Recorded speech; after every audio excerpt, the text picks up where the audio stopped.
Retour au plateau, mesdames et messieurs de Carrefour Politique. Et donc, nous sommes très contents de vous retrouver puisque vous êtes très nombreux à nous suivre partout au monde. Nous allons, avec nos invités, cogiter ce matin, 11 mai 2020. Nous rappelons que nous avons 4 personnalités présentes pour débattre ce matin avec la tranche Carrefour Politique. Nous invitons Monsieur Éloge Mwandwe, qui est acteur politique. Bienvenue, c'est Mwandwe, c'est ça? Oui, oui. Ça veut dire quoi, Mwandwe? C'est un nom bantou. Alors, bienvenue à vous, Monsieur Éloge Mwandwe, acteur politique. Nous rappelons également qu'il y a encore d'autres invités. Monsieur Serge Kaloubi, bienvenue à vous. Merci. Ça fait belle lurette. Belle lurette. Et c'est un plaisir de retrouver le téléspectateur de Carrefour Politique, s'il faut le dire, sur l'RTG. Voilà, c'est tout le lundi, hein, donc 9 h sur nos antennes. Monsieur Jimmy Kitenge, bienvenue à vous, merci. Le lundi dernier, il était absent, mais il revient quand même aujourd'hui pour débattre. Merci pour l'invitation, cher Tony. Évidemment que j'étais sous embargo, comme l'embargo a été levé, me voilà sur le plateau de la RTGA. Pas d'embargo, hein. Merci de venir. Le Moudjahidine du peuple, oui, bienvenue à vous, Nicofane Bikaï. Merci beaucoup, estimé. Alors, on va commencer directement par vous. Le rappel, il nous reste combien de jours déjà? Merci beaucoup de s'être approprié du rappel national. Mon peuple doit retenir qu'à ces jours, il reste 1337 jours pour la fin de ces mandats. Nous en sommes à 372 jours au-delà de 100 jours du chef de l'État et 62 jours depuis que le Covid-19 s'est déclaré officiellement au Congo. Nous disons 1337 jours. Mandat du président de la République, du Parlement, des assemblées provinciales et des gouverneurs de province. Que les gouvernants nous disent combien ont-ils réservé à la CENI dans l'exercice 2020. Il ne faudrait pas que, à la date prévue pour la tenue de nouvelles élections, qu'on dise à mon peuple qu'il n'y a pas l'argent. C'est le moment de chercher les moyens. Et que les gouvernants n'oublient pas qu'ils sont en train de faire un mandat et non une carrière. Au gouverner, chercher les moyens, aligner les témoins dans tous les bureaux de vote. Plus question de prétexte du genre, on a volé ma victoire, voilà pongé à ma bébé, vérité des urnes sans apporter la preuve. Car l'arme du procès, c'est la preuve. Plus question de mensonges du genre, Centre Carter a dit, Église catholique a dit, Basango Balobi. Et n'oubliez pas que en 2006, 2011, 2019, on a beaucoup entendu, pas de preuves. Merci Nicofane. Les juges n'étableront que sur la base de cela. Merci beaucoup, Nicofane Bikaï. Bienvenue à nos invités ce matin. Alors, Monsieur Éloge Mwandwe, je commence par vous. Une première question. Il y a déjà les déconfinements en Occident. Quels commentaires? On commence par ça. Des Européens se décident de mettre progressivement fin à leur confinement. Quelle attitude avez-vous? Déjà, c'est une très bonne nouvelle pour... je peux dire pour le monde entier, parce que nous sommes plus influencés par l'Europe, nous parlons plus de la civilisation ou encore occidentale. Je crois qu'aujourd'hui, l'Africain est proche des Européens que des Chinois. Malheureusement, certains politiques en RDC ont essayé de nous faire comprendre que nous sommes plus proches des Chinois que de l'Européen. Parce que quand vous voyez tout ce que nous consommons, comment nous vivons, comment nous marions, c'est plus à l'image européenne. Mais quelque part là, je suis sûr, même au niveau, pendant cette émission ici, il y a quelqu'un qui pourra nous faire comprendre que non, retournons, je ne sais pas où, une histoire là d'authenticité qu'eux-mêmes essaient de fabriquer. Donc du coup, vous comprenez que ce qui vient d'arriver aujourd'hui en Europe est une bonne nouvelle pour l'Afrique et une bonne nouvelle pour la RDC. Donc il y a de l'espoir et d'ici là, peut-être, ça sera la RDC. C'est Serge Kaloubi. Certains dirigeants européens ont même dit « Habituons-nous à vivre avec le virus, que celui qui va mourir meurt, que celui qui va échapper échappe ». Alors, selon vous, y a-t-il à redire là-dessus? Ça dépend de la manière dont nous voyons les choses. Moi, je suis africain, je le resterai. Lui, il a dit par rapport à son monde, à son pays, pour la République démocratique du Congo, ce que moi je peux recommander aux Congolais et aux Congolaises, c'est de respecter le geste barrière. Vivre avec le coronavirus, c'est accepter de mourir à petit feu. Mais nous pouvons faire taire ce corona.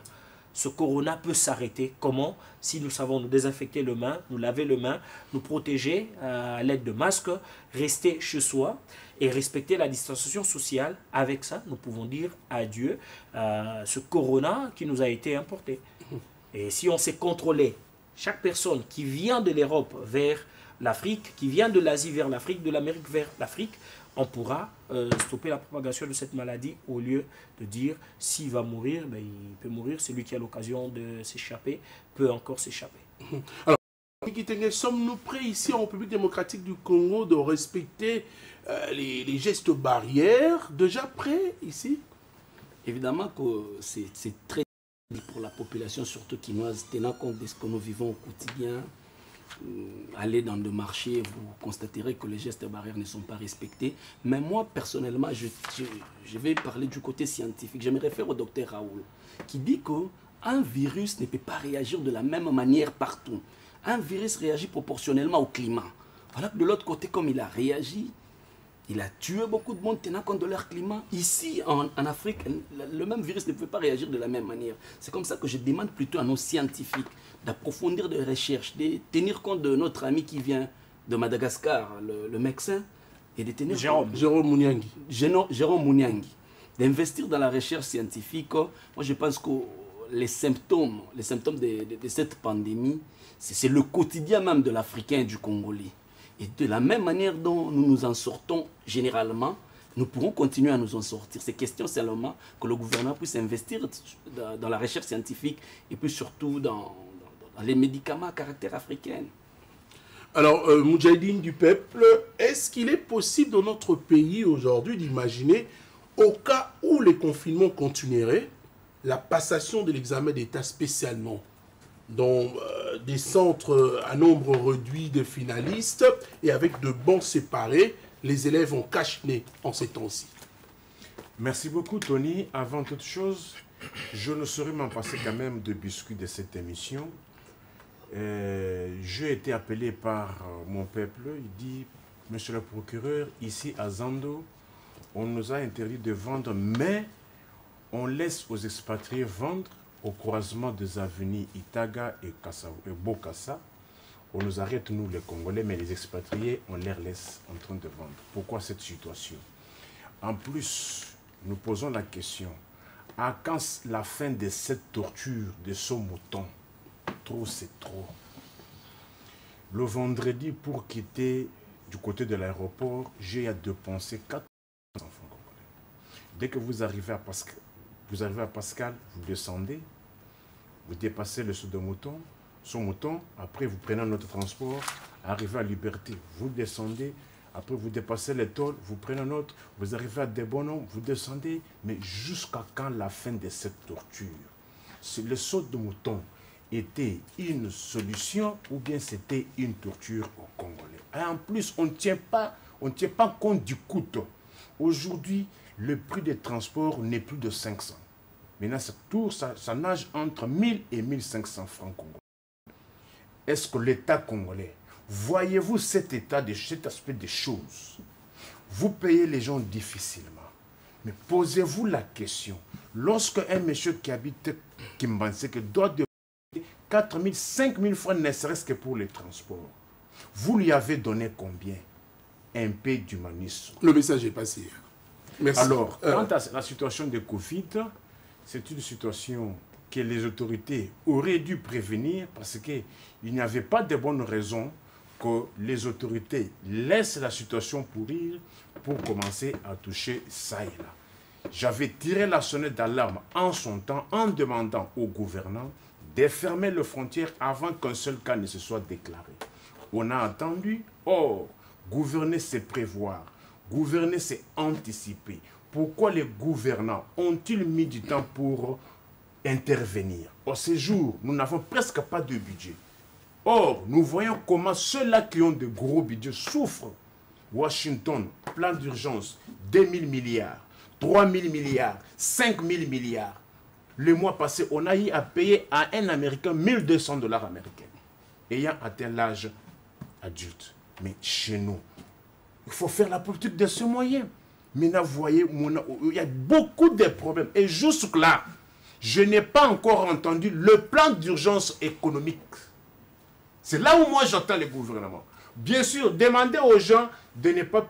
Demander aux bailleurs de ne pas déranger les locataires est une chose. Mais entre-temps, après la crise, la dette va-t-elle demeurer ou bien la dette sera-t-elle effacée? Demander aux gens de ne pas déranger les locataires, ce n'est pas la solution. Parce que l'argent va demeurer. Aujourd'hui, les taux des dollars, je me pose la question. Aujourd'hui, nous sommes au Congo, on ne paye le loyer qu'en dollars, en devises. Aujourd'hui, les 100 $ nagent autour d'échange, c'est 190. Mais je me pose la question. Une maison de 300 $ américains.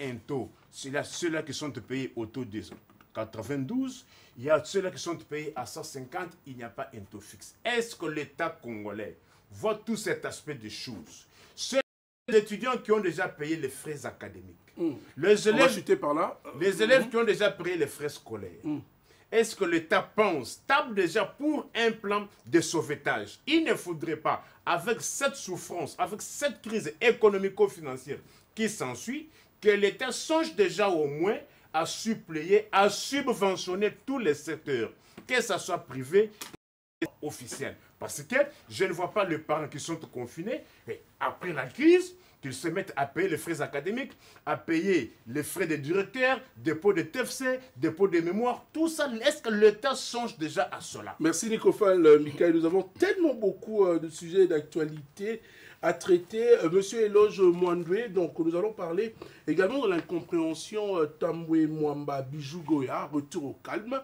On se pose une question. Déjà une question pour mettre fin à cet épisode de tiraillement. Le FCC a trouvé une piste digne d'applaudissement, réconciliation entre Tambwe Mwamba et la sénatrice Bijou Goya. Comment jugez-vous cette réconciliation, monsieur Eloge?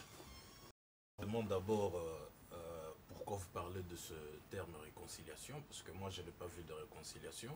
Et comment ça? Il n'y a pas eu réconciliation, seulement que, à suivre d'ailleurs le message de la sénatrice juste après avoir entendu le message des excuses publiques du président du Sénat, Tambwe Mwamba, vous allez comprendre qu'il n'y a pas eu réconciliation. Parce qu'elle dit, je prends acte des excuses publiques que Tambwe Mwamba a présentées aux femmes, pas à elle. Nuance. Donc, Tambwe Mwamba a présenté des excuses publiques aux femmes. Tambwe Mwamba ne s'est jamais excusé à la sénatrice Bijou Goya. Raison pour laquelle elle est allée confirmer de deux. Les gens, il ne faudrait pas que nous oublions l'essentiel dans ce dossier. L'essentiel, ce n'est même pas que Tambwe Mwamba ait insulté la femme. Oui, certes, c'est vrai. Tambwe Mwamba est né d'une femme. Il a une femme comme épouse, il a des filles, et donc il vit avec des femmes. Donc du fait qu'il est dans cet environnement-là, je me demande même pourquoi il devait arriver à ça. Ça, c'est quelque chose qui ne devait pas nous faire oublier l'essentiel. L'essentiel ici, c'est que nous avons un monsieur qui a pris toute la RDC en otage. Il a commencé d'abord par violer la loi budgétaire. Donc là, il n'a même pas le respect envers ses collègues sénateurs, même pas le respect envers toute la nation congolaise, parce qu'il a violé la loi budgétaire. Dites-moi aujourd'hui, comment le gouvernement peut payer le 4 millions de $? Sur quelle base? C'est mentionné nulle part. Donc, nous sommes dans une situation où nous sommes en train de voir que des intouchables, ou encore il y a des insolents, comment je peux dire, politiques, des insolents en termes de gestion. Donc ils s'en foutent de la situation de pour lui. Et puis ce qui fait très mal, c'est qu'il dit, moi-même, je veux faire le suivi de ce paiement. Il donne des ordres au Premier ministre et il dit « je vais faire le suivi de ce paiement ». Voilà, donc c'est comme s'il était dans sa République et nous sommes venus l'accompagner. Ce sont des choses que le Congolais ne veut pas accepter. En tout cas, ça m'étonne de voir quelques amis, quelques compatriotes du FCC soutenir de tels comportements. C'est comme s'il y a un pays, il y a un monsieur qui est au top là et nous autres, nous sommes là au-dessus. Tambo Mwamba a parlé, alors nous devons nous taire. Fâché, alors nous devons nous taire. Ce sont des choses que nous devons régler en tant que nation. Alors, merci. Serge Kaloubi, selon vous, au niveau où était le problème, ne pouvait-on pas déjà tenter de ramener sagement la tranquillité entre le président du Sénat et la sénatrice Goya avant que les vérités ne se disent en direct de médias, notamment le plus petit, c'est-à-dire toutes ces choses dites en direct à la télévision nationale.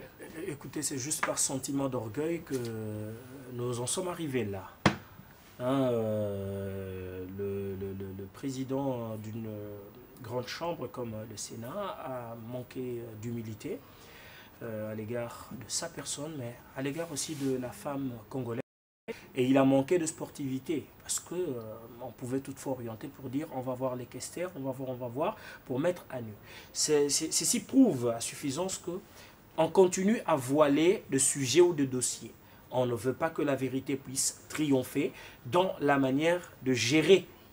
Finalement, dans ces pays, le titre politique n'existe pas. Hein. On peut dire ça. Donc, dans la manière de gérer les affaires de l'État congolais. Que la transparence puisse régner. Si au niveau de la Chambre haute, il y aurait eu transparence, la sénatrice Ngoï n'a pas levé la voix pour dire, mais écoutez, ça. Et ce qui m'a beaucoup plus blessé, cet homme que j'ai toujours pris pour un modèle, j'ai toujours pris pour un sage politique, divulguer de secrets personnels, de stratégies que nous maintenons tous pendant la campagne électorale, pour séduire X, Y, pour avoir de voix, mettre ça sur la place publique. Et cela en direct sur les antennes de la télévision nationale congolaise. Le monde entier avait suivi la bassesse de la Chambre haute de mon pays.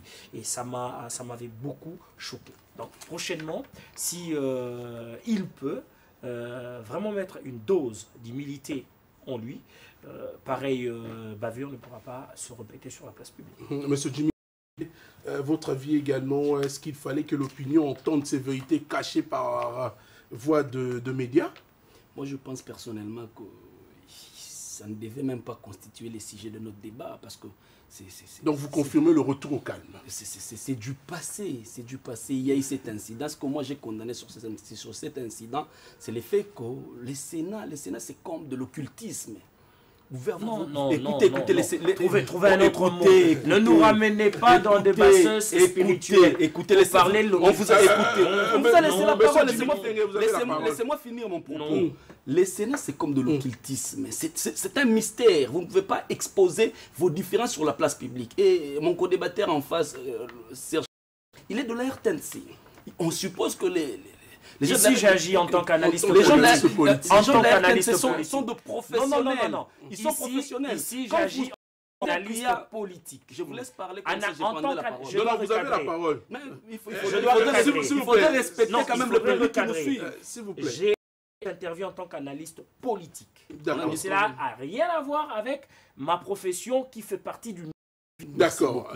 Monsieur Jimmy Kiteng. Je parle de la RTNC. On est professionnel. Vous constatez qu'il y a ces genres de bavures au niveau de la Chambre haute, au niveau de ce qu'on appelle les mystères, les mystiques de la République. Vous savez, le caractère mystique de quoi? De la Chambre haute a été démystifié. Pourquoi? Parce qu'on a mis ces divergences sur la place publique. Et nos amis de la RTNC devaient ne pas faire passer cette histoire en pleine chaîne nationale. C'était en direct. Ne cherchez pas des interpellations à l'endroit du DG, pauvre DG, qui se bat pour le bien-être de ce travailleur, parce que la personne qui parlait, il savait qu'il était en direct pour débattre autour de X sujets et que le problème étant posé, il fallait avoir de tact pour répondre. Donc, la faute ne revient pas.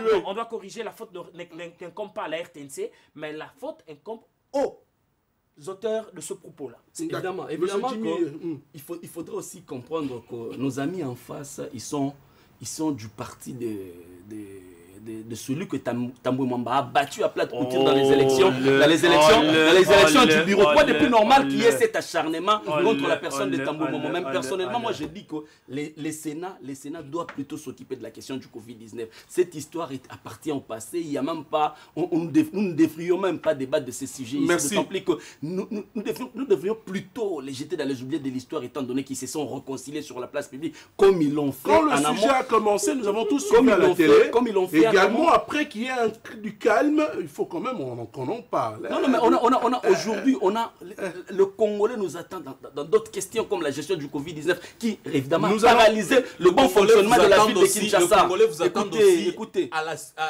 aux éclaircissements de ces 4 millions de dollars. On va finir avec le public qui a avec Donc pour vous, quand quelqu'un, un Congolais prend de l'argent, tourne de l'argent, c'est normal. Nous avons beaucoup de sujets à débattre. Il y a 4 millions de dollars. Nous avons tellement beaucoup de... Monsieur Jimmy, vous avez la parole. Je n'ai pas parlé d'argent. Comprenez que l'adversaire de Tambwe Mwamba aux élections du bureau est loin d'être modèle sur la question de la gestion de la femme. Voilà, c'est d'accord. Vous n'êtes loin de faire de vous substituer en donneur de leçons, surtout appartenant au parti de Bahati Lukobo. C'est une aberration. Nous allons très rapidement clôturer ce dossier du Sénat. Mais Nicofal, il faut dire dans des 2 pays démocratiques respectables, on n'aime pas que l'honneur des hommes politiques soit sali. C'est-à-dire ou traîné dans la boue. Car ils sont les représentants de l'image nationale. Alors qu'en RDC, en République démocratique, on laisse des personnalités politiques étaler leur vérité, leurs ragoûts, leurs frasques, si on peut le dire, en public. Alors cela ne fait qu'irriter les esprits. Alors Nicofan Bikaï, les Allemands appellent ces séquences chant de flag der Nation, ce qui veut dire la grande honte de la nation. Comment réagissez-vous là-dessus? Oui, tout à fait. Nous avions tous assisté à ce spectacle-là qui était désolant. Ça ne pouvait pas se comprendre que le membre d'une même famille politique, d'un même regroupement politique... Non, ils ne sont pas dans le même regroupement. Elle est du FCC. Non, elle est de Bahati. Elle n'est pas du FCC. Allez-y, c'est normal. Alors qu'on en arrive là, et ce que nous devons aussi demander au président du Sénat, de considérer au moins aussi les autres personnes. J'ai l'impression que lui n'a de considération pour personne. On a vu, je me rappelle encore, pendant la législature de 2006, ne me tenait pas rigueur, il a eu à tenir des propos aussi injurieux contre deux de ses collègues. À l'époque, c'était Francis Kalombo et Jokoko Mulumba, en les qualifiant de truands et de racketteurs. Même si une personne vous a demandé service, qui n'a jamais demandé service sur cette terre, est-ce que ça valait la peine? Alexis Tambwe Mwamba ne l'a jamais fait. Pardon? Alexis Tambwe Mwamba, on dirait qu'il ne l'a jamais fait, demander service. On dirait. Mais si je me mettais aussi à vous dire ce qui s'était passé avec la famille Bemba, vous ne savez pas. Alors, ce qui est mauvais, c'est le fait de chercher à tenir des propos méprisants sur la place publique, et surtout que non, c'était aussi une de ses collègues, ça ne valait pas la peine. Mais là où je n'ai pas aussi aimé, c'est lorsqu'on a cherché à faire de cet incident une affaire de femme. Ce n'était pas une affaire de femme, c'était une sénatrice qui avait posé un problème, et s'il y a eu dérapage de la part du sénateur Tambwe, ce n'était pas à l'égard de toutes les femmes, mais c'était à l'égard de madame le sénateur Goya. Mais malheureusement, vous êtes dans un pays d'anomie où on cherche à amalgamer tout. C'était pour aggraver la situation, c'était devenu l'affaire de toutes les femmes. Là, ce n'était pas correct, il y avait une sorte de supercherie, ce qu'il ne fallait pas admettre. Mais, qu'à cela ne tienne, dès lors qu'il y a eu déjà des excuses qui étaient présentées, moi je pense qu'on peut passer l'éponge. C'est le retour au calme. Puis évoluer. Voilà. Mais il faut pas commencer par condamner et par après passer l'éponge. Voilà, nous allons prendre le deuxième sujet du jour. Commençons avec vous, Monsieur Loge Mwandwe, pour parler de ces procès Vital Kamerhe, la séance publique. Et c'est pour ce lundi, aujourd'hui, 11 mai, une question. Êtes-vous de ceux qui attendent beaucoup de ce procès, tant entendu de Vital Kamerhe? Personnellement, je trouve ça désolant de voir toute une nation mobilisée autour d'un procès, alors que ça devait être normal. Comprenons que nous venons de 18 ans où choses pareilles ne pouvaient pas arriver. Alors là, aujourd'hui, ça doit arriver. Bon, on est dans une situation comme quoi c'est étrange, ça n'a rien d'ordinaire, donc c'est extraordinaire. Voilà la situation dans laquelle nous sommes. Mais en tant que nation, ou encore une république qui veut vraiment aller de l'avant, des choses pareilles ne devaient qu'être normales. Normal, pourquoi? Pas parce qu'on doit continuer à détourner. Normal parce que quand vous détournez, vous devez être présenté à la justice. C'est le cas que nous sommes en train de déplorer ici avec la situation du Sénat. Donc même quand on dit qu'il faut passer l'éponge, je crois qu'il faut passer l'éponge sur autre chose, mais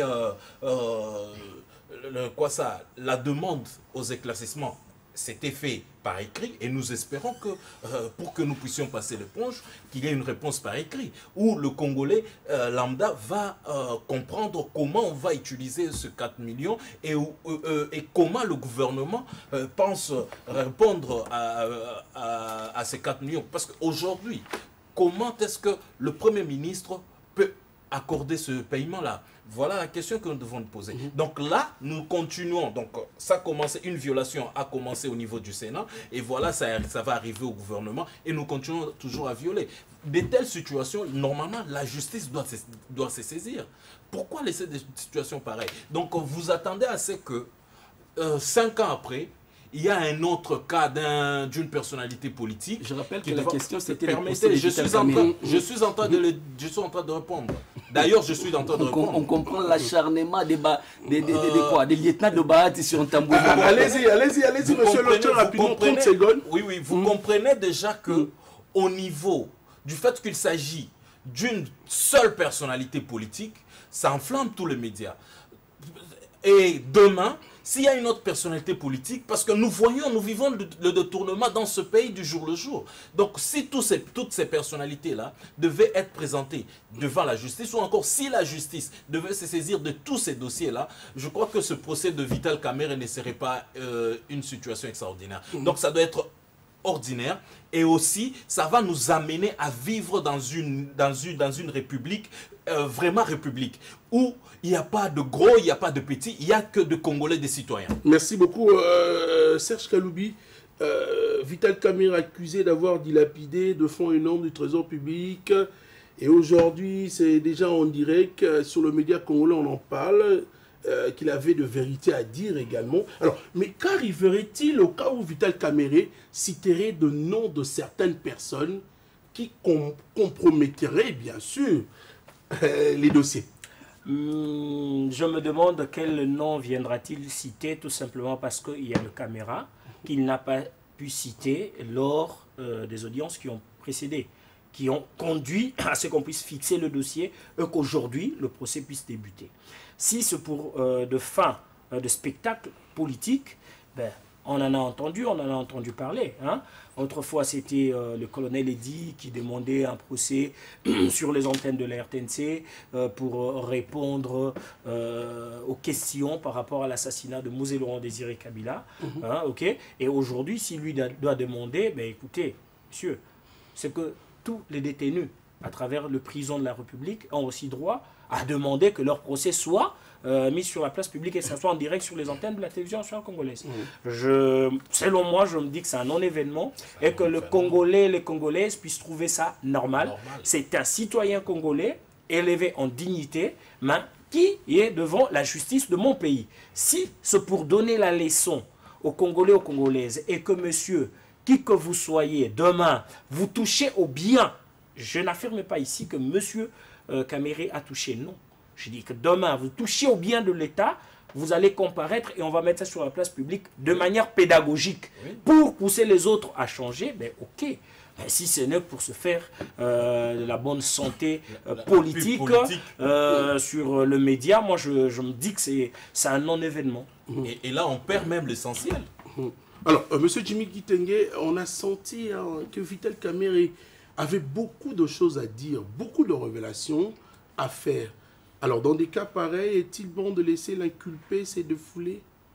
Vous savez, en français, on dit quand la forme n'est pas bon, inutile de voir le fond. Déjà, par la nomination de Vital Kamerhe, quand vous regardez l'ordonnance qui nomme Vital Kamerhe, la copie certifiée conforme à l'original, pendant qu'il n'est pas en fonction, c'est Vital Kamerhe qui signe. Et quand vous regardez tout le document de Vital Kamerhe, quand il était en train de sortir de l'argent, vous allez constater qu'il y a une mention qui ressort. C'est quoi? Sur ordre de la hiérarchie. La hiérarchie du directeur de cabinet, c'est qui? Je n'ai rien dit. Je me pose tout simplement la question. Il a sorti de l'argent par procédure d'urgence sur ordre de sa hiérarchie. La hiérarchie de Vital Kamerhe, c'est qui? Vous prenez encore la dernière correspondance de M. Ebéran, où il sortait 181 millions de dollars pour réhabiliter le palais de la nation et la cité de l'Union africaine. C'est toujours sur ordre de la hiérarchie. Conséquence, c'est que les gens qui nous ont fait de leçons de gestion pendant plus de 39 ans, ils étaient encore à l'opposition en train de nous faire de leçons. Aujourd'hui, une fois aux affaires, c'est les chaos, c'est l'hécatombe. En moins d'une année, on dilapide l'argent de la République comme de cacahuètes. Parlons un peu de ce que mon frère Nico Fall a parlé ici, de cette histoire de saute-mouton. C'est un arnaque de la République. Un arnaque. Pourquoi? Parce que techniquement, ces histoires ne se justifient pas. C'est un projet de régime. C'est un projet qui existait. Seulement que vous n'avez pas la capacité de réaliser. Mais c'est qui continue à faire du théâtre sur le plateau de télévision. Moi, je donne des arguments. L'unique saut de mouton qui se justifie, c'est du coup au niveau du rond-point Sosimat, où vous quittez de 4 bandes x D pour faire l'effet entonnoir. Techniquement, je suis du domaine, ça se justifie. Mais on ne peut pas avoir 3 sauts de moutons à moins de 10 km. C'est ce qu'on retrouve à Tchad. En conséquence, on comprend que c'était des projets pour se faire une santé financière, vu qu'on a été 37 ans du côté de l'opposition. Et moi, personnellement, je pense que Vital Kamerhe, comme il a à dire, pourquoi est-ce que nous devrions, étant donné que c'est un pays démocratique, on a prôné la démocratie, l'état des droits et consorts, pourquoi lui refuser cette opportunité d'éclairer la lanterne de nous, population congolaise, sur cette affaire? Sur cette affaire où on a vu de l'argent du contribuable congolais dilapidé, vu que nous, quand nous avons pris ce pays, nous étions à moins 14 milliards. Nous avons pris un pays avec une dette de 14 milliards. Mais en sortant, nous laissons 1,5 milliard de dollars. Quoi de plus normal que nous suivons de très près. Écoutez, la gestion de Kabila, dont toi tu as été acteur majeur. Laissez-moi, je suis acteur et témoin. Ne mêlez pas les sénateurs Kabila au jeu des gestions de partis politiques. Parce que si nous entrons dans cette affaire-là, il y aura à boire et à manger. Le sénateur Kabila a eu à se plaindre pour dire qu'il n'a pas 15 bons collaborateurs pour pouvoir réussir ce projet. Ça voudrait dire que si nous entrons dans le guéguerre parti politique XY, on finira par sortir de linge sale et ça va... Tony, mais je vous faites quand même preuve de discipline. Je vous protège, je voulais quand même entendre aussi cet avis, mais au fait, monsieur Totali Malam, monsieur Jimmy Kitenge, ce n'est pas la première fois qu'on a vu qu'il y a un directeur de cabinet à Kouya Makam. Sauf que le premier n'a pas été déféré en justice. Est-ce qu'il y avait la justice? On ne va pas citer... Est-ce qu'il y avait la justice? C'était un directeur de cabinet du chef de l'État de la RDC entre 2001 et 2002. On ne cite pas de nom. Alors, quelle attitude ni pour un comportement? Lélo Balobi, mes frères ici sur le plateau, me parlent de la justice. Il n'y avait pas de justice. Mais on est où? On est dans quelle république? À moins que tous à la Tovivaka, na ciel, mais ceux qui vivent en terre. Cette justice que vous êtes en train d'applaudir aujourd'hui est l'œuvre de qui? Les réformes de la justice. On avait hier une justice qui n'existait que de nom. On avait hier des magistrats payés 7 à 57 $. Aujourd'hui, les magistrats... Ils sont à combien? Évidemment, je ne vais pas divulguer le montant. Ils sont à combien? Parce que vous mais pourquoi est-ce que vous nous écoutez? Allez-y. Est-ce que vous ne faites pas preuve de discipline? Il y a quand même de la hauteur, monsieur. Il y a quand même de la hauteur. Monsieur Jimmy, vous avez la parole très rapidement. Nous allons changer de... Non, écoutez. Ou alors... On laisse l'émission, on vous laisse Non, parler. non, vous avez la parole, je vous protège. Hein. De toutes les façons, c'est un débat. Hein, ça arrive, hein, monsieur Jimmy, allez-y. Aujourd'hui, vous avez la Cour de cassation, la Cour constitutionnelle et le Conseil d'État. Ce sont des réformes du régime passé. Aujourd'hui, tout ce procureur, tout ce magistrat qu'on a eu à recruter, qu'on a eu à affecter, c'est l'œuvre du régime passé. Au lieu de dire que il y a un mot que vous échappez. Hein. Recruté, affecté, il y a un mot. Na période na bango justice ezalaki te.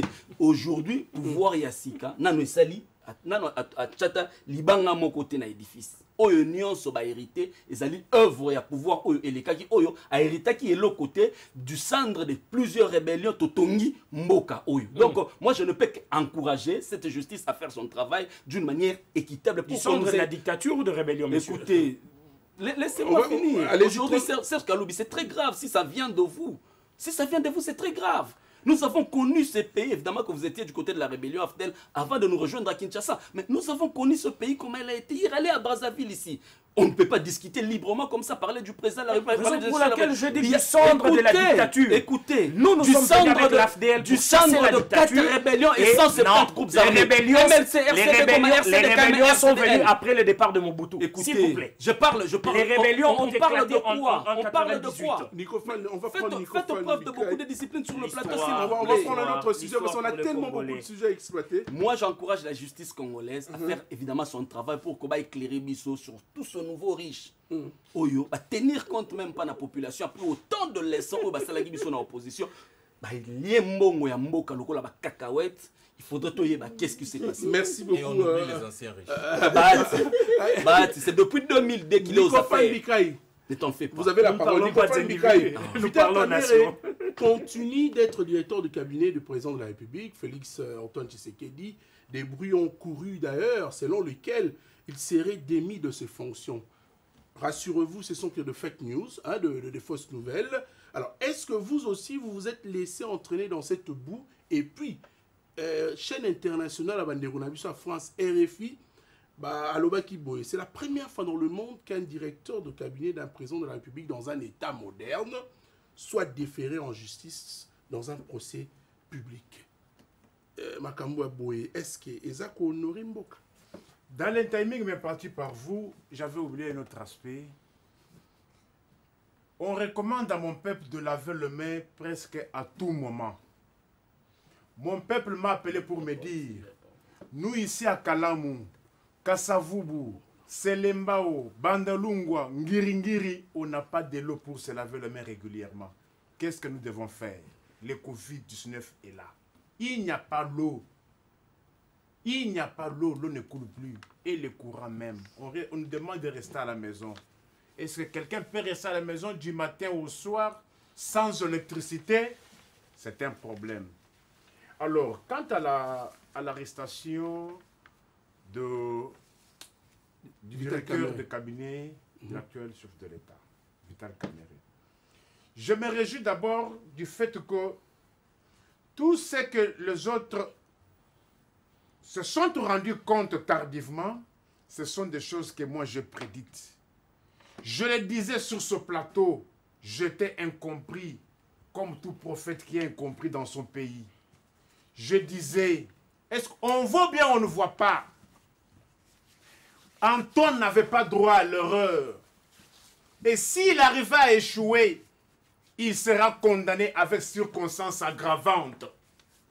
Parce qu'il est venu sur fond de bonne gouvernance. Je n'étais pas écouté. Qu'est-ce que le directeur de cabinet n'a pas commis comme faute? J'avais tout un dossier de secrétaires généraux des ministères qui avaient passé le test par Cadisec, financé par la Banque mondiale. Une ordonnance déjà signée. Une fois qu'il y a un changement de régime, le tout-puissant directeur de cabinet a bloqué la mise en exécution de cette ordonnance-là. Les secrétaires généraux qui ont passé le test, financés par la Banque mondiale, organisé par Cadisec, on m'a qualifié d'avoir l'acharnement vis-à-vis du directeur de cabinet. La torture sans mouton, est-ce que c'était prioritaire? Oui. Dans les cours de politique publique, et politique sectorielle de l'administration publique. Il peut y avoir des priorités, mais il faut savoir les classifier. Il y a des priorités et des priorités des priorités. À cette question, je n'ai jamais trouvé de réponse. Pourquoi avoir abandonné les passerelles qui étaient déjà presque finissants et aller s'embourber dans ces petits travaux de son mouton? Pourquoi? C'est l'argent de mon peuple. Allez à la place échangère. Vous allez trouver des matériels pour les passerelles. On les a abandonnés. L'argent était déjà dépensé. Allez à la passerelle Pascal. Il ne reste que des petits travaux de finissage. On a abandonné, on est allé commencer. Très rapidement, s'il vous plaît. Tout ça, pourquoi? C'était pour justifier des sorties de fonds de mon peuple. Le seul mode moderne pour voler l'argent de l'État, c'est la passation de marché. Or, tout l'argent trouvé dans les caisses de l'État, tout l'argent trouvé dans les caisses de l'État, à cette question, on ne me répond jamais. On a trouvé plus de 1,3 milliard dans les caisses de l'État. À ce jour, dans la caisse de l'État, il y a combien? Il y a combien? Aujourd'hui, c'est normal que le président Antoine Tshilombo se soit ressaisi tardivement parce que il nous reste combien? Il nous reste 1337 jours pour la fin de mandat. Ce n'est plus 5 ans. Ce n'est plus 4 ans. C'est 3 ans et quelque chose. Ah, le président Antoine ne pouvait pas accepter que tous ces malheurs, les discrédits, déshonors, qui est aujourd'hui, qui repose maintenant sur les dos de l'UDPS Tshisekedi. Parce que vous devez savoir que c'est lui qui doit rendre le bilan. C'est lui qui doit faire le rapport, c'est lui. Et à ce jour, il y a beaucoup de charges qui attendent l'État à donner des solutions. Le procès en direct aujourd'hui. Les procès, écoutez, le président Antoine Tshilombo ne pouvait pas accepter que le mandat touchant déjà vers sa fin, que les caisses de l'État aujourd'hui soient vides, que son compagnon en soit en partie responsable. Vaut bien faire quoi? Le sacrifier. Le lâcher. Pas le sacrifier, mais le lâcher. Compte tenu des bavures. Pour chercher au moins à se faire une santé. Parce que vous devez le reconnaître. Que les envoûtés le veulent ou pas. Il faut vous mettre en tête qu'à ce jour, la crédibilité, l'honneur de l'UDPS Tshisekedi est entamé. Merci. Par rapport aux résultats sur le terrain. Merci Nicofal Bikaï pour toutes ces précisions en attendant le procès en direct. Aujourd'hui, sous les antennes de la RTNC, n'est-ce pas Serge Kaloubi? C'est confirmé? Il n'est pas ici. En tant qu'analyste politique. Hein. Bon, mais alors, on posait quand même une question aussi à un confrère journaliste. Mais bon. Alors, monsieur Eloge, très rapidement, on va prendre le troisième sujet, Fiestambou, le dossier évêque Mukuna. Le pasteur traduit Joseph Kabila en justice. Et vous le savez, comme on l'a fait, évêque Mukuna est devenu l'acteur principal d'ailleurs d'un sextape diffusé sur les réseaux sociaux dernièrement. On l'a vu en plein rapport intime avec une dame. Alors, l'homme a poussé le raisonnement plus loin jusqu'à pointer comme auteur de ces coups M. Joseph Kabila. Vrai ou faux? On ne sait pas. Bon, c'est une question. On commence avec vous, devant ce genre de faits. Est-il bon d'indexer directement quelqu'un comme auteur d'initiative sans preuve? Avant de répondre à ça, j'aimerais juste revenir sur quelque chose. Très rapidement. 1 milliard de dollars. Très rapidement. 1 milliard de dollars, il est bien de le dire qu'on a laissé 1 milliard de dollars dans la caisse du trésor public. Mais il faut aussi dire on a laissé combien de dettes? Parce que nous en avons trouvé 14 milliards. On a laissé combien de dettes? Il n'y a pas de dettes. Le GDEP existe encore. Il y a combien de... On a laissé des dettes internes. Plus loin. On a laissé des dettes internes. Écoutez, plus loin, il faut aussi nous dire que vous avez été dans cette gestion. Bahati a été dans la gestion Kabila de 2002 jusqu'en 2018. C'est une honte pour vous de vous faire opportuniste aux côtés de Tshisekedi aujourd'hui. C'est vraiment de l'opportunisme qui ne va pas passer. Bahati a été aux affaires. On doit parler des 1 milliard. Vous devez aussi justifier ça parce que vous avez été aux affaires. Il faut pas oublier qu'il y a aussi des dettes internes. Ok, nous allons terminer et je veux répondre. Passons très rapidement. Maintenant, par rapport à Pasteur Mukuna, bon, personnellement, je suis d'abord chrétien et je n'aime pas trop m'engager dans des débats concernant les hommes de Dieu. Si seulement il l'est. Et moi, je sais que Pasteur Mukuna est un homme de Dieu, c'est un serviteur de Dieu. Alors, je me limite d'abord à ça pour ne pas entrer dans ce qui n'a rien à voir avec la situation concernant sa plainte. Parce que quand on doit parler même du sextape, bon, sur le plan d'abord moral, la personne qui a eu l'audace de prendre ce sextape-là, ou encore cette vidéo, balancer ça sur la toile, est-ce que cette personne-là a même un minimum de moralité? Voilà d'abord le problème. Donc on ne devait même pas parler de cette situation-là du sextape. On devait plutôt aujourd'hui nous arrêter à ce qui intéresse la majorité ou encore ce qui intéresse le peuple congolais. Et ce qui intéresse le peuple congolais, c'est comment, pourquoi Pasteur Mukuna est en train d'avancer ce qu'il est en train d'avancer comme argument. Et comment il pense répondre à tout ce qu'il est en train de présenter comme problème. Et maintenant, je veux essayer un peu de dire quelque chose concernant le procès, ou concernant ce que je suis en train d'entendre à gauche, à droite. Il y a certaines personnes qui essaient de nous faire comprendre comme quoi c'est juste une goutte d'eau dans l'océan. Donc ça ne fera absolument rien. Mais moi, je vous dis que c'est faux. Comme quoi, non, aucun cours ou encore aucune cour de tribunaux en RDC pourra se saisir de ce dossier-là, parce que l'ancien chef de l'État, Joseph Kabila Kabange, est protégé. Oui, c'est vrai, mais n'oublions pas que il y a la CPI. Et pour qu'on arrive à la CPI, il faut commencer localement.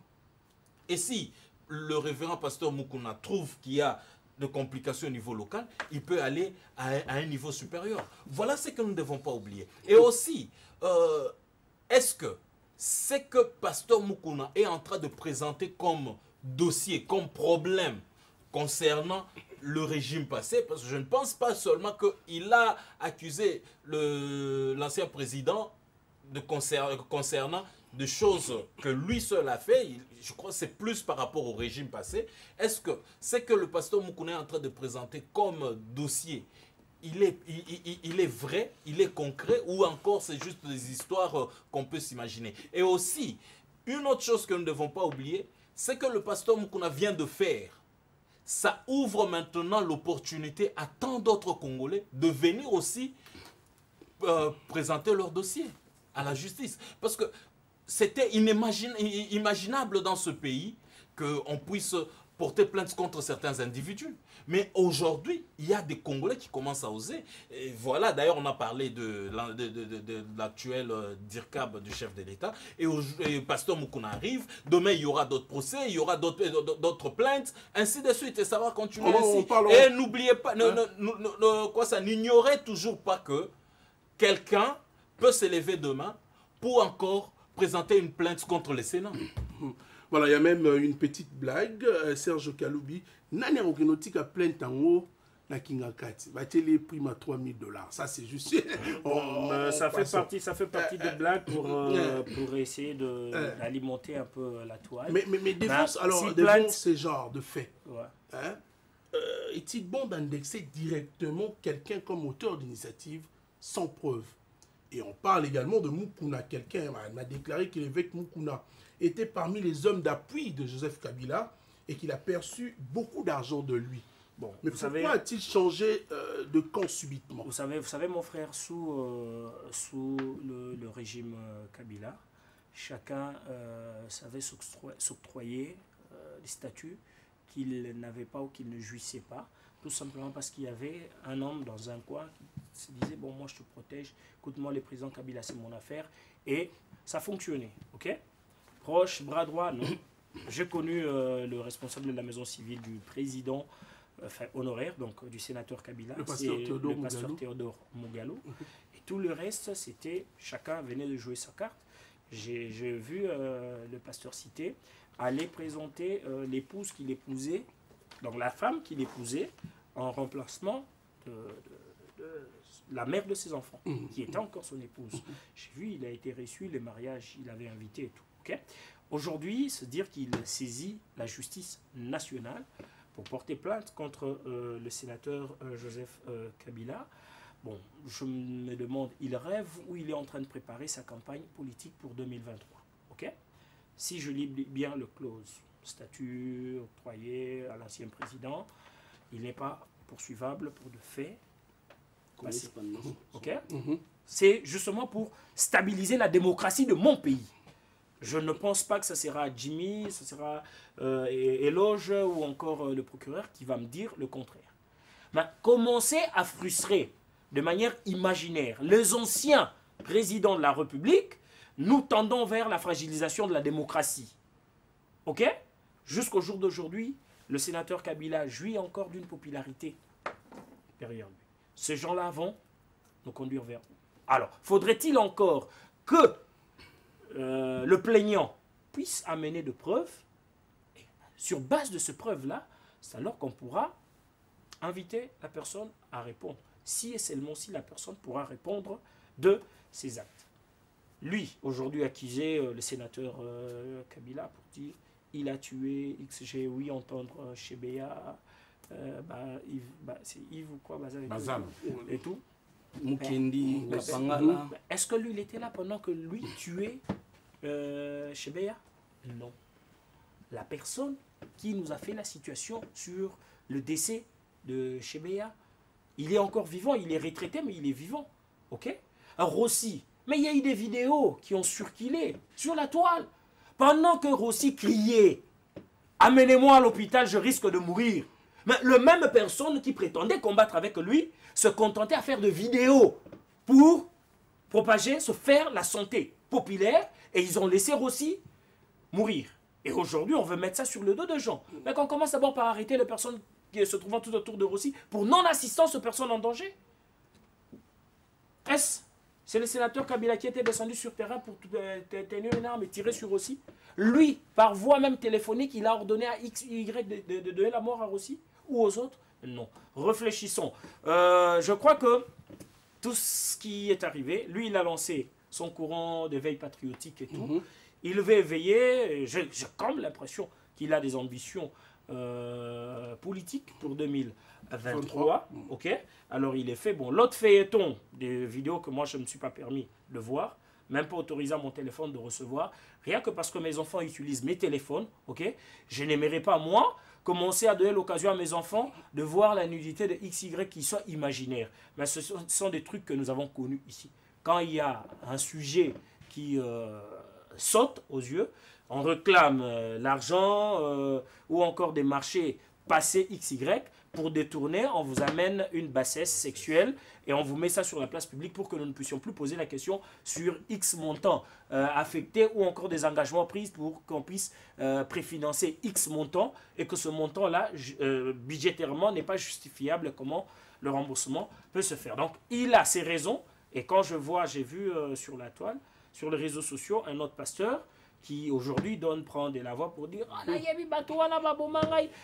il peut te rappeler que na kati église na ye tokutaka minduki tant perquisition ça les maka tokutaki pardon papa naloba mambo na yebi tete le 17 mai biso to célébrer victoire na biso OK nombre d'années il y a lutte jour il y a perquisition na église na ye tokutaka. Mais il y a un collègue na pasteur qui est là galasi pour na lopangu oyo yazaki locataire mais que l'autre avait acheté. Donc il y a de ce personne. Vous parlez de pasteur pasteur moi les gars na TV à lobby qui ngapé na zo appuyer na rien porter plainte. OK? J'irai plus loin pour dire que expliquer son on avait toi ça à Bruxelles, à la Congo Brazzaville maintenant yo talani. À son ami Ndam Léa. Donc, il y a des histoires qu'on peut mettre comme ça et vous allez malamouter. Que certaines personnes aient le culot de ces terres, ok, qu'on arrête de nous distraire. Le plus important aujourd'hui, c'est d'informer le Congolais, de former les Congolais et non de déformer le Congolais. Il y a détournement, tu lobby détournement zawa. Justice, yaka ou établir, fait. OPG établir, ok, poursuite et salem. Le bandoé là, dans un véhicule, bon, en plus. Bon, tout ça. Réfléchissons en tant que Mibalia, je ramène le débat dans Balabala. Mibali on dit, avant la carte à Moutou, mon mot IP à ma casse, à table, vous avez isolé la carte à le pan à Moutou. Moi, ma casse, elle est normalement à Télémiguna à filmer. Oh. Pourquoi on veut prendre le quinoa et le congolais pour de bêtes gens? Balobi bino bande quoi FCCD bo salier makamona bane ko s'attendre nango ayeba yiki ko koma bino ndembo sali makamona nyonso mais à côté capete.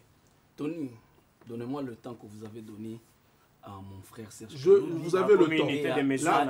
À Nicofal parce que ça me concerne. On a encore un autre sujet mais le fait que Mukunazo Cayen Azo Sala. Par gentillesse, place monsieur. Non, écoutez. Par gentillesse. Aujourd'hui, au moins, j'entends Nicofal parler qui respecte le profil protocolaire du chef de l'État aujourd'hui. Par élégance, monsieur Jimmy, vous êtes un cadre d'une formation politique connue et vous êtes un homme avec des ambitions pour diriger le Congo de demain. Rien que par élégance, vous pouvez l'appeler monsieur.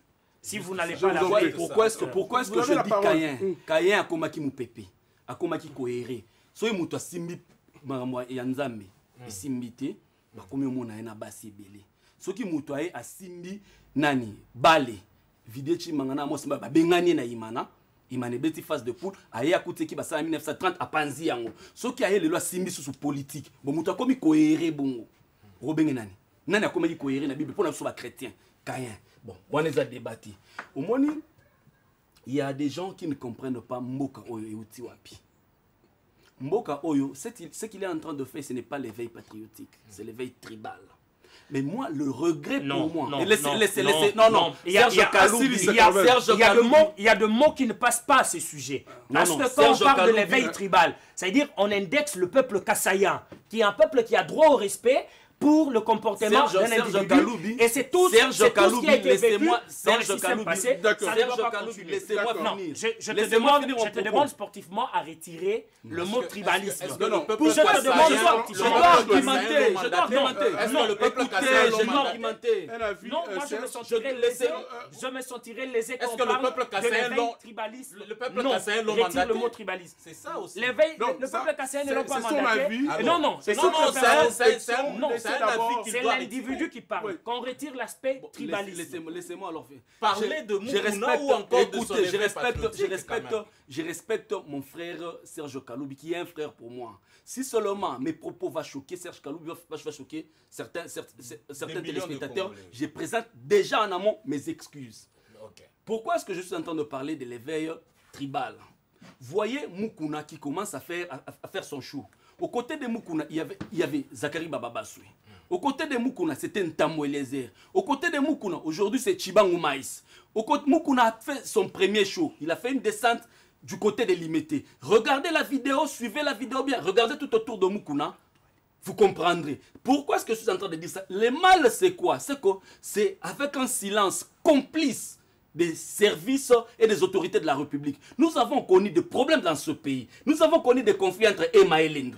Nous avons connu des conflits. Qui persistent jusqu'à aujourd'hui. Écoutez, nous avons connu des conflits entre Banounou et Batendi. Nous avons connu des conflits à l'élection du président Félix Tshisekedi entre nos frères du Kasaï et nos frères du Bandon. Nous avons nous venons de écoutez, nous venons de vivre ici Nemwandante, mais qui appelait à un tribalisme, à un lynchage. Il n'était pas son premier forfait. Laissez-moi sous le régime Kabila, Nemwandante m'a fait cet appel là. Je risque de perdre. Allez-y. Ne nous emballons pas. Tout ça, c'est Moukouna qui a commencé. Vous savez, tout ça, ce sont des situations que nous avons connues. Et du moment où ces situations ont été contenues, moi je pense que nous ne devrions pas verser encore de là. Nous ne pouvons pas faire un pas en avant et faire 10 pas en arrière. Donc, ce qu'il est en train de faire, c'est très dangereux. Et le malheur, vous aviez eu à contenir ces situations. Le malheur du Congo, c'est que le malheur du Congo, c'est que alors arrêtez de parler de vous avez vos minutes, allez-y. Je n'ai pas encore parlé. Le malheur du Congo, c'est que c'est sous les silences complices des autorités de la République, des institutions de la République. Ça, c'est jusqu'aujourd'hui. Quand la police a intervenu sur la question Némoinantem, la police a agi. Au jour d'aujourd'hui, il y a la liberté d'expression. Monsieur Moukouna s'exprime, ok, ça n'engage en rien les autorités de la République. Le jour où les autorités de la République vont constater que Moukouna commence à faire des appels à la haine, on va le réduire tel qu'on a fait avec Némoinantem. Il sera déféré devant la justice. On va finir. Moi, je ne sais pas sur quel propos Moukouna a fait des incitations à la haine. Moukouna a parlé de Rossi Moukendi.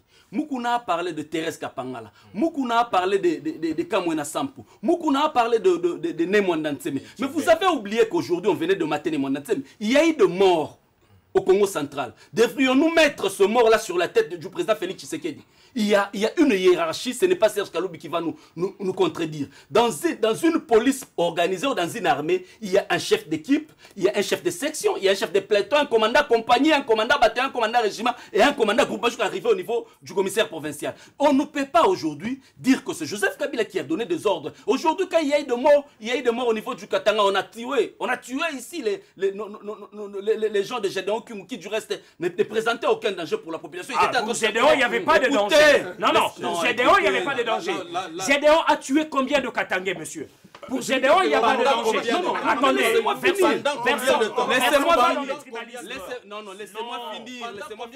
Gédéon est en train de que la démarche de Moukouna ne puisse pas nous faire peur. Laissons Moukouna faire son show, il va se taire.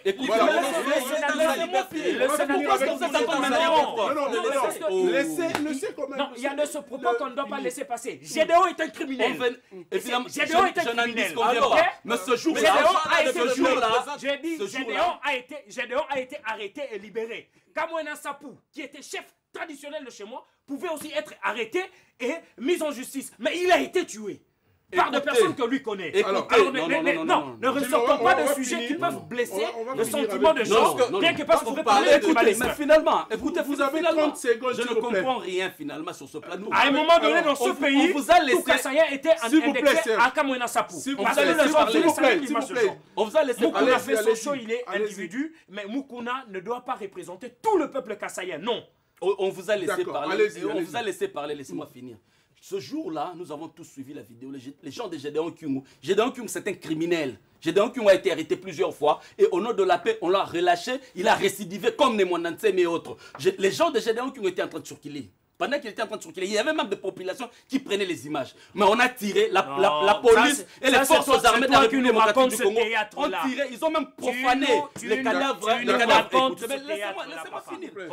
Ça n'a rien à voir avec ce que Moukouna fait. Serge Kaloubi, laissez-moi finir mon propos. Alors, allez-y. La police congolaise, la police nationale congolaise et les forces armées de la République démocratique du Congo ont tiré à bout portant et ils ont même profané les cadavres. Devrions-nous mettre tout ça? Parce que c'est le président de la République qui dirige la nation. Devrions-nous mettre ce cadavre sur la tête du président de la République? Revenons sur terre. Écoutez, laissez-moi finir, j'ai été perturbé. Je devais finir mon propos. Nous arrivons déjà à la fin de cette émission. Allez-y pour conclure. Devrions-nous mettre tout ce mort sur la tête du président Tshisekedi? Moi, j'ai dit non. Maintenant, pourquoi est-ce que tout ce qu'il y a comme mort pendant cette période, on ne met pas sur le président Tshisekedi? Mais pendant la période de Joseph Kabila, on veut incriminer directement Joseph Kabila. Ça relève de la mauvaise foi. Ça relève de l'acharnement que nous n'allons pas accepter. Ce pays vient de très loin. Ce pays a connu plusieurs rébellions. Ce pays a connu plusieurs groupes armés. Nous ne voulons pas, nous ne voulons pas que certaines personnes nous retournent encore en arrière. Nous voulons avancer. Il y a eu des élections. Il y a eu un président de la République qui est élu. Tout le monde respecte le président de la République. Il y a des institutions de la République établies. Nous devrions être tous derrière les institutions de la République au lieu de chercher à allumer le feu au service des gens qui cherchent à allumer le feu en République démocratique du Congo au service des impérialistes et ça saute aux yeux. Parce que nos amis ici, les Kapiamba, les Katende et autres, où trouvent-ils leur financement? Merci. C'est du côté des impérialistes. Mais ils veulent aujourd'hui faire de l'opportunisme. Parce que malheureusement, dans notre pays, la politique congolaise est devenue un dépotoir. Des gens qui n'ont aucune formation. Des gens qui sont en train d'errer comme ça, qui pensent qu'on peut trouver de l'argent facilement en politique. C'est comme ça qu'ils se jettent. Ils se jettent. J'ai été scandalisé l'autre jour quand le député Mike Moukeba, il m'a dit que les députés provinciaux percevaient 16 700 000 francs congolais le mois. Quoi de plus normal qu'on retrouve des gens comme Moukouna? qu'on retrouve des gens comme Mukuna chercher à aller vers la politique du fait que le confinement a pratiquement bloqué son affaire de l'église. Merci beaucoup, Jimmy. À ce sujet, non, non. Je veux recadrer une chose. À ce sujet, je suis tout à fait d'accord avec toi. Mais mon ami Jimmy, n'indexez pas le propos de Mukuna au peuple Kassaya. Ne parlez pas du tribalisme. Le tribalisme c'est un peuple qui a été vécu pendant longtemps. Regardez tous ces gens. Aujourd'hui, laissons les Faites-moi la liste de tous ces gens qui soutiennent Mukuna. Hier, Zachary Bababa se connaît en train d'applaudir. C'est son point de vue. Zachary Bababa a dit haut et fort que Nako Bengana Tshisekedi dans le Parlement, Assié Jakate, tout ça. Aujourd'hui, par opportunisme, je ne sais pas par quelle magie, les gens comme le Maïs Chibangu, qui a dupé, qui a roulé une femme colonelle, il s'est dit opposant de Joseph Kabila. Aujourd'hui, tous ces gens-là soutiennent Mukuna. Eliezer Ntambo, qui est député national, on l'attend dans des propositions de projets de loi au Parlement. Au lieu de faire tout ça, ils sont tous derrière Mukuna en train de faire. C'est ça l'élan ethnico-tribal. Non. Ça saute aussi. Non. Moi j'ai confiance à Kabila. Évidemment, toi, je n'ai jamais contredit. Je suis Kassaya. Mon président de la Ligue des Jeunes, le camarade Serge Kadima. Serge Kadima qui est chez vous. Mais comment est-ce que vous pouvez ramener Mukuna tout ce que moi je vous demande? Non, ne parlez pas de tribalisme par rapport à des individus qui savent ce qu'ils sont en train de faire là-bas. Hier, le monsieur cité a servi les intérêts de Kabila. Hier, le même monsieur cité, parmi les personnes citées. Mais comment est-ce qu'il a basculé? Il a basculé par quelle magie? à la télévision nationale pour lyncher Kamere alors qu'il était président de l'Assemblée nationale. Il a basculé par quelle magie? Un monsieur qui a traité Cholet, qui a traité Mosengo, des chars de pharaon. Il bascule comme ça. Retire le nom tribal, ce ne sont pas tous les Kassaya. C'est un groupe d'individus qui font leur affaire et cela n'engage pas la communauté Kassaya. Je n'ai jamais dit que ça engageait la communauté Kassaya. J'ai dit que ça prend des allures à caractère tribal, il faut le dire. Il faut tirer la sonnette d'alarme. Quand l'eau est encore en bas, nous risquons de nous noyer tous avec cette tangente que vous est en train de prendre. S'il vous plaît. Nicofane Mikaï. Alors, un dernier message concernant ce dossier et pasteur qui traduit Joseph Kabila en justice. Alors, une adversité ouverte entre Mukuna et Joseph Kabila aurait-elle de l'intérêt pour la nation congolaise? Je ne vois pas ce que mon peuple gagnerait dans cette affaire judiciaire entre Pascal Mukuna et Joseph Kabila. Mais moi ici, je vais beaucoup plus m'attarder sur les aspects juridiques. Et je suis en train de me poser la question, est-ce qu'au Congo, on a encore des avocats? Que cet avocat qui a accepté d'induire mon grand frère Mukuna dans la faute, sous d'autres cieux, on appelle avocat conseil. C'est-à-dire, c'est supposé qu'un profane vous amène une affaire par devers vous l'analysez sous l'angle juridique.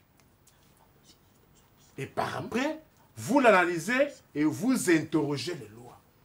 Et là où je ne suis pas d'accord avec mon frère Eloge, c'est lorsqu'il dit, non, c'est dans sa liberté. Écoutez, la justice est un couteau à double tranchant.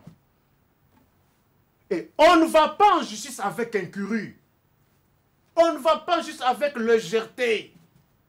Quand vous s'exercez, c'est-à-dire, vous devez avoir vos deux pieds sur terre.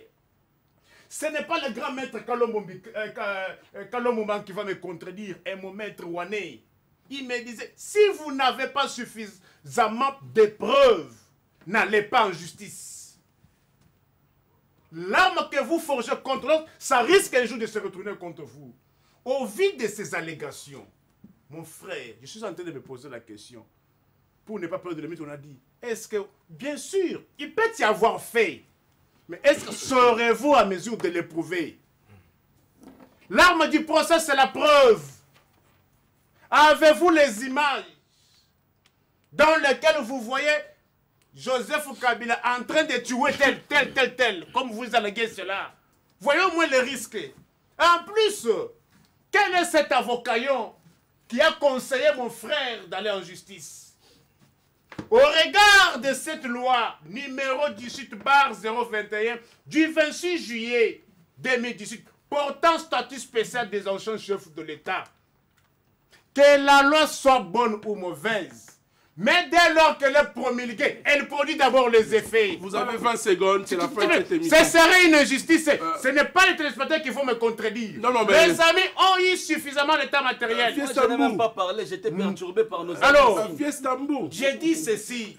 Est-ce qu'on a vu les aspects juridiques? En plus, dans la loi même, on va plus loin. Quel est maintenant le juge? Quel est le juge compétent qui connaîtra un ancien chef de l'État? Il va se poser beaucoup de questions juridiques. De la protection. Alors, c'est une loi spéciale dérogeant à la règle. Avec toutes ces complications, pourquoi s'hasarder? Pourquoi s'hasarder? Pour faire plaisir aux gens? Mais attention!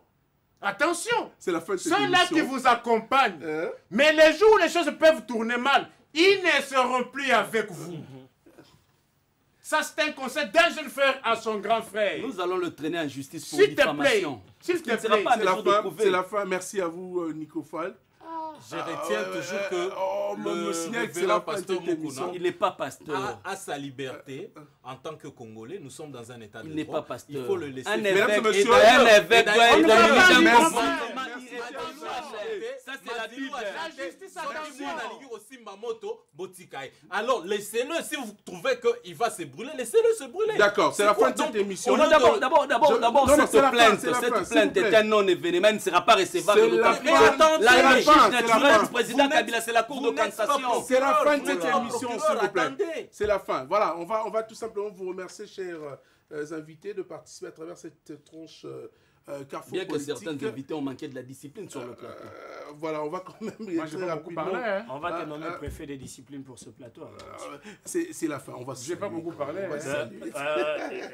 Mais Mais comme ça, il y a contact, non? on n'en peut rien. Non, moi je me limite à... D'accord, alors merci. On se retrouve le lundi et on aura quand même également Serge Kaloubi, le dossier qu'on retrouve à une magie en train de parler. Non, c'est un... Non.